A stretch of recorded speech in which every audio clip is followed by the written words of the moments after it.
There is a town in Washington state that should not exist, not in the way it does, not with the wooden signs, the flower boxes, the painted murals of alpine meadows, the Bavarian towers rising above a river that has never once seen Bavaria.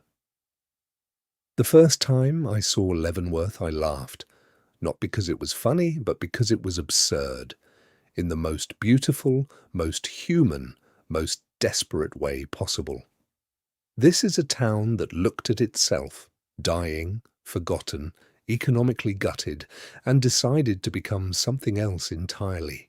It chose a costume, and then it forgot it was wearing one.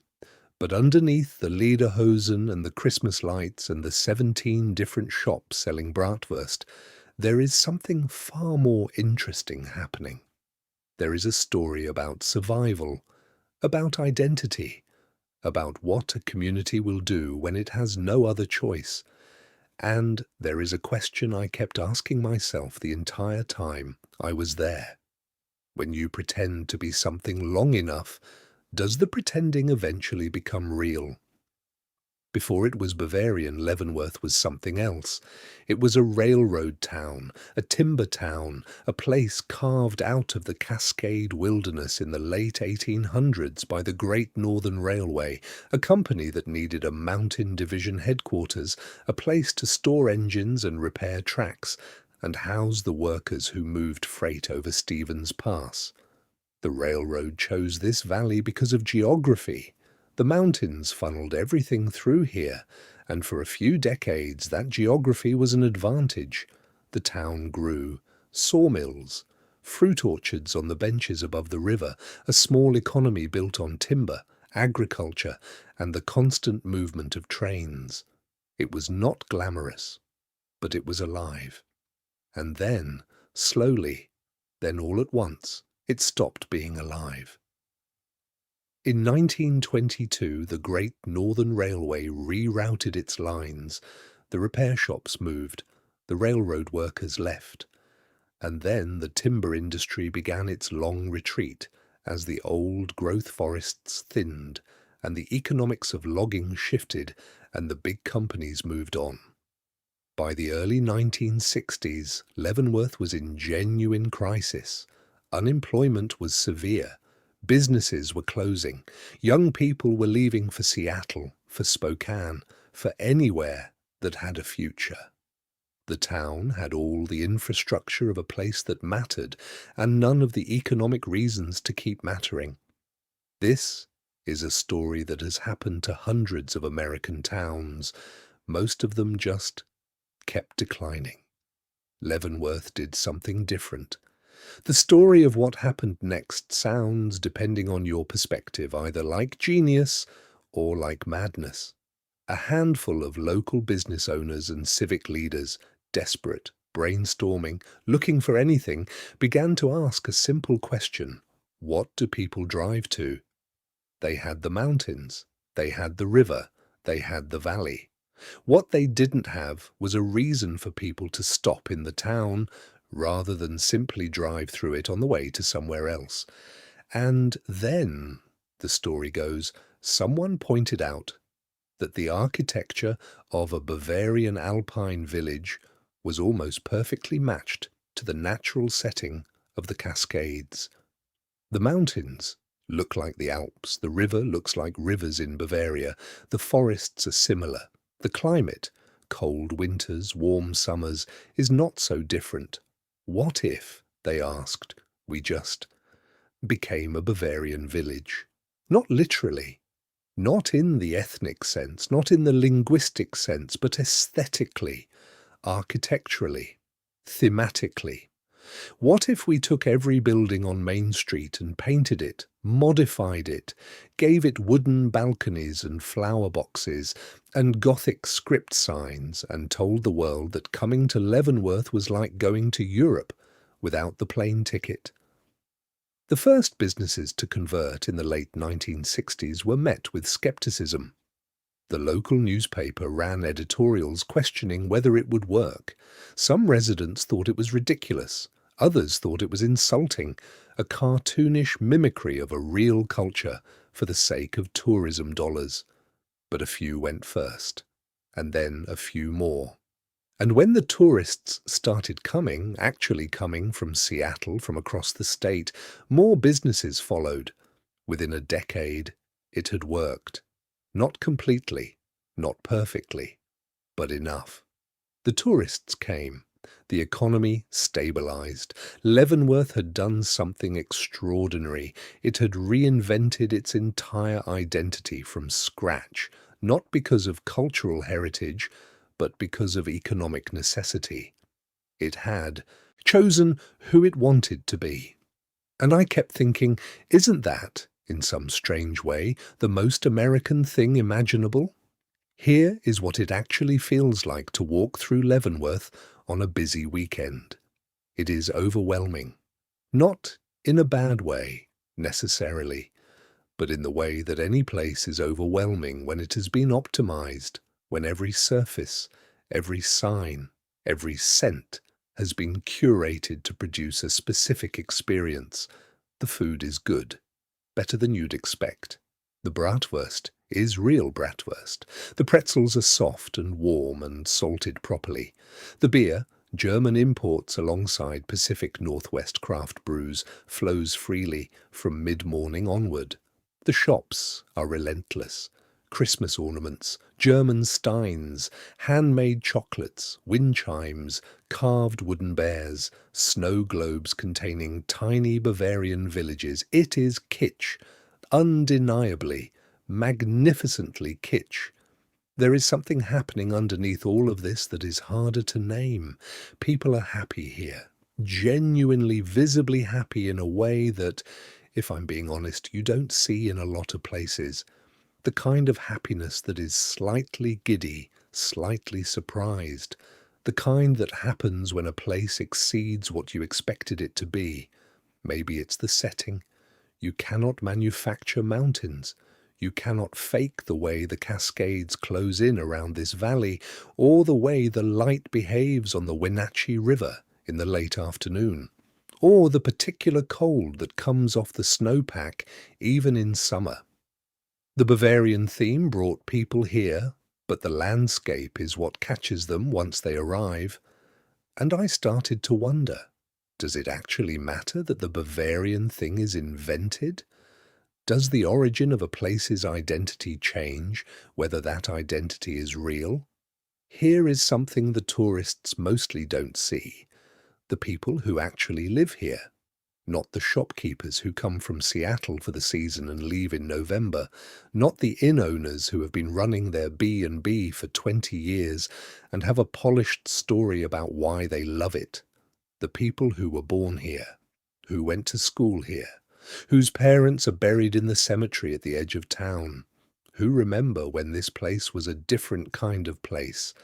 This is the invisible tension at the heart of Leavenworth, between the town as a product, a destination, a themed experience, a place that exists in the imagination of visitors, and the town as a place, a community, a home. The residents didn't ask to live inside a theme park. Many of them are grateful for what the reinvention did economically. But gratitude and comfort are not the same thing. This is not unique to Leavenworth. This is happening in every beautiful place that tourism has found. Aspen, Sedona, Bar Harbor. The mechanism is always the same. The place becomes desirable. The desirability attracts money. The money prices out the people whose lives made the place desirable in the first place. But in Leavenworth, there's an added layer of irony. The town invented itself to survive, to keep the community alive, and the very success of that invention is now threatening the community it was meant to save. Every year, Leavenworth hosts one of the largest Oktoberfest celebrations in the United States, which is to say, a town of about 2,000 permanent residents hosts a festival that draws hundreds of thousands of visitors over multiple weekends in October. The ratio is staggering. For several weeks a year, this valley fills with more people than most mid-sized cities. And here is something interesting. The people attending Oktoberfest in Leavenworth are overwhelmingly not German. They are not honouring a cultural heritage they personally carry. They are participating in something that is at least 3 levels removed from its origin. An American town's imitation of a Bavarian tradition, practiced by people who are neither American local nor Bavarian. And yet, walk through the festival at the right moment and you will see something that is hard to explain. You will see people released from the ordinary, released from their roles and their responsibilities and the particular self-consciousness of modern American life. The costume helps. The dirndl and the lederhosen create permission to be louder, warmer, sillier, more openly joyful than most of us allow ourselves to be in regular clothes on regular days. The communal tables help. The long wooden benches force proximity, conversation, eye contact. The polka helps. There is nothing cool about polka, and the absence of cool creates a strange kind of freedom. I have been to many large festivals, many carefully orchestrated communal experiences, and most of them feel like what they are, manufactured. Leavenworth's Oktoberfest somehow does not feel entirely manufactured, or maybe it does and it doesn't matter, because what it produces in people is genuinely real. I don't know how to reconcile those two things. I'm not sure I need to. Here is what I kept coming back to. The mountains don't care, the Wenatchee River doesn't care, the old-growth forest above the valley, the Okanagan-Wenatchee National Forest, which surrounds this town on every side. It does not care about the Bavarian theme. It was here before the Great Northern Railway. It was here before the settlers. It will be here long after the last bratwurst shop has closed its doors. One morning I woke up before the tourists and walked into the mountains. Within 20 minutes, everything fell away. The wooden signs, the flower boxes, the faint recorded polka music that plays from speakers on the main street. Up here, there was only the sound of wind in the pines and the sound of my own breathing and the occasional cry of something I couldn't see. From up there, I could see the whole shape of the thing, the town in the valley, the mountains beyond, the river threading through, the road coming in from one direction, leaving in another, and Leavenworth, even from a distance, even knowing everything I knew about its invented identity, looked like it belonged there, not Bavarian, not American, just human, a small cluster of human life in an enormous landscape. That's what we do, isn't it? We find a valley with resources and protection and we build something. We tell a story about why we're here. We paint the story on the buildings and we serve it to each other every day until the story becomes history, becomes culture, becomes identity. Every town does this. Every culture does this. Leavenworth just did it faster and more self-consciously, and in the span of a single decade rather than generations. If Oktoberfest is Leavenworth's cultural pilgrimage, Christmas is its apotheosis. In December, the town hosts its Christmas lighting festival, a tradition that draws an almost incomprehensible number of visitors to a valley that has exactly one main road in and out. The lights go up in November. By December weekends, the traffic can back up for 10 miles on Highway 2. There are parking lots that fill by 8 a.m. shuttle buses run from distant overflow lots. The hotels, the inns, the B&Bs, the vacation rentals are fully booked months in advance at prices that would give a New York hotel pause. What happens here in December is genuinely difficult to describe. It is loud, it is crowded, it smells like cinnamon and hot wine and wood smoke. The buildings glow, and the mountains are dark, And the sky, if you're lucky, is clear and brutal and full of stars that don't care about any of it. And something about that combination, the warmth and the light and the cold dark above, does something to people. I watched a man stand still in the middle of the crowd, which takes real effort when the crowd is moving around you, and just look at the lights for a long time. I don't know what he was thinking. I don't know if he was thinking about Christmas or his childhood or someone he'd lost or nothing at all, but his face was open, unguarded in a way that faces rarely are in public spaces. Here is a thing about manufactured beauty. It can still be beautiful. The lights were put up by a committee.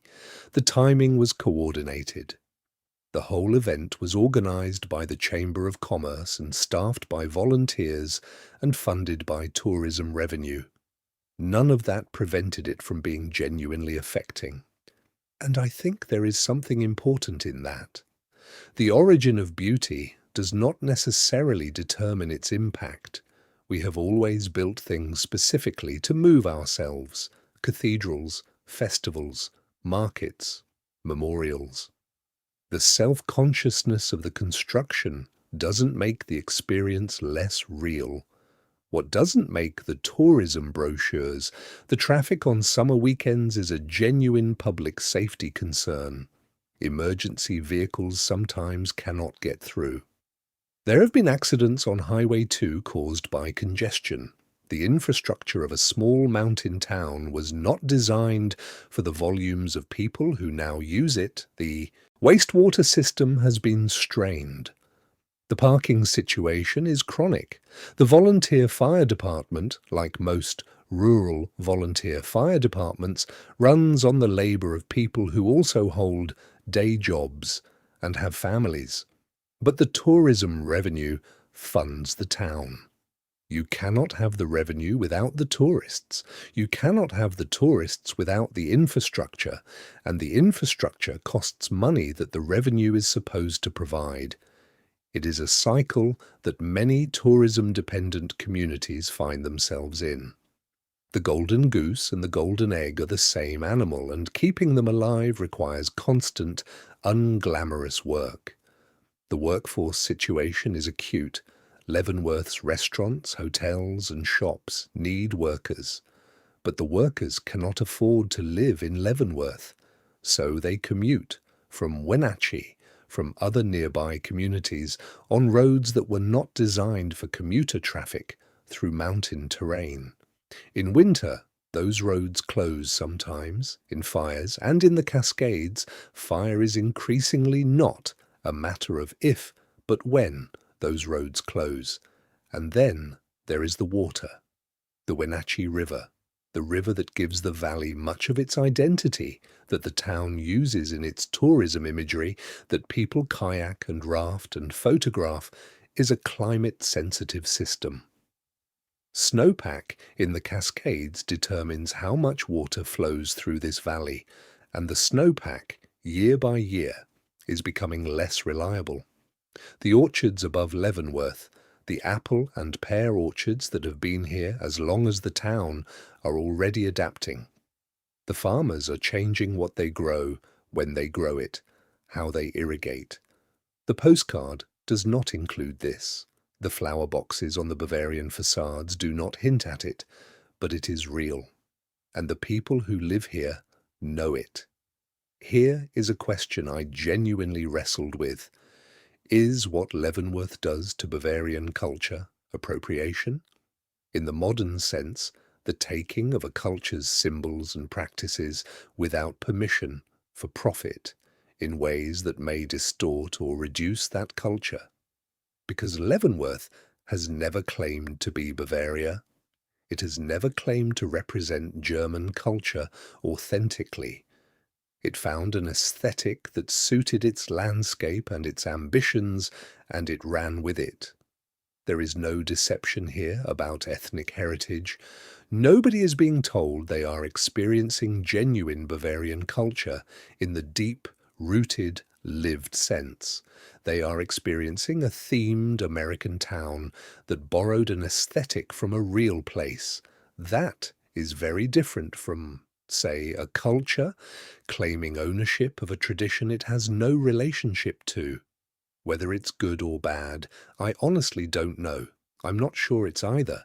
It exists in a murkier, more interesting space.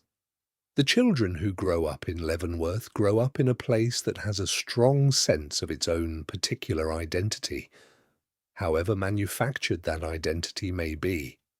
They know their valley. They know the mountains. They know the river. They know the particular light of October and the particular cold of January. They have a hometown. That is not nothing. In a country where hometown increasingly means a suburb indistinguishable from every other suburb, having a place with character, however invented, matters.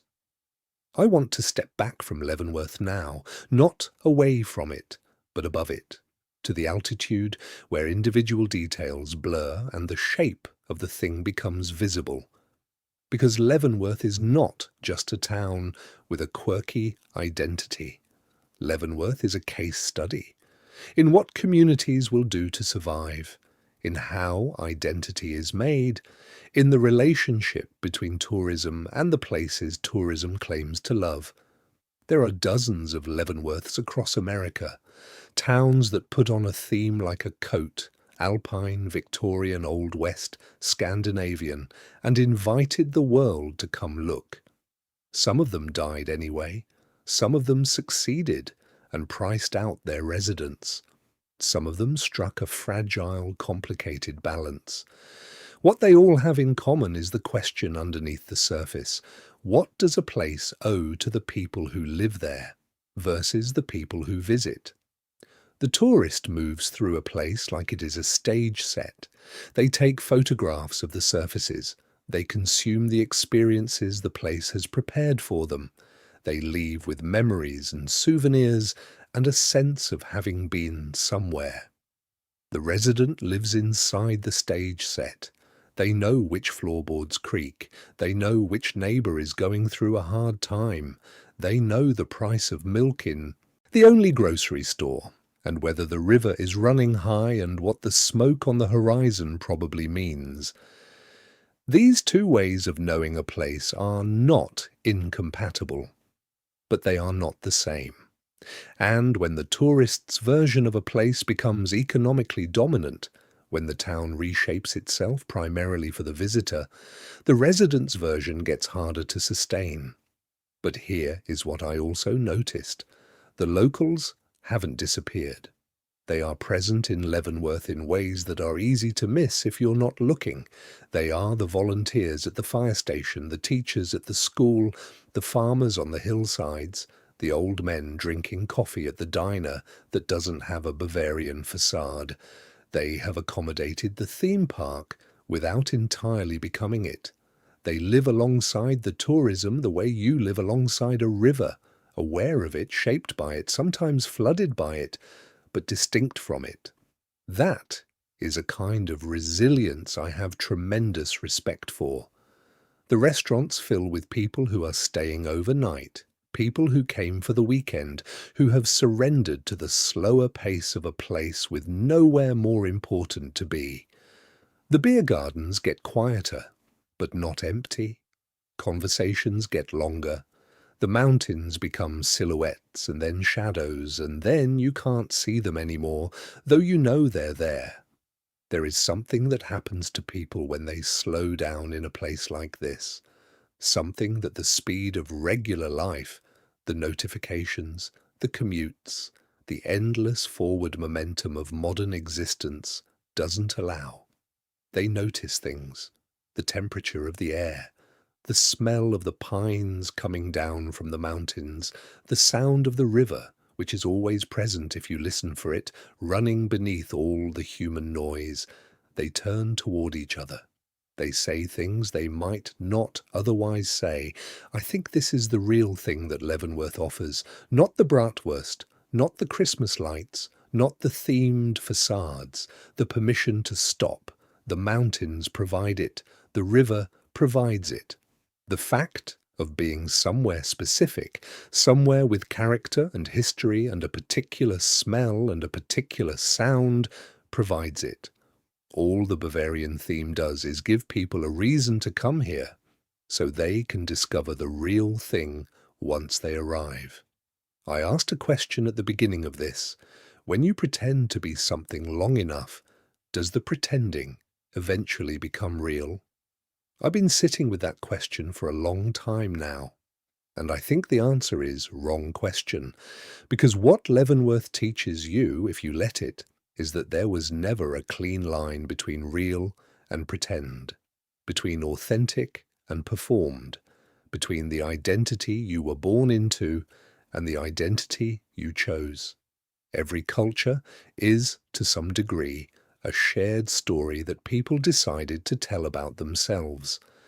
The Germans who celebrate Oktoberfest in Munich are participating in a tradition that was formalized in the 19th century, that has been commercialized and amplified and altered over generations, that bears only partial resemblance to whatever its origins were.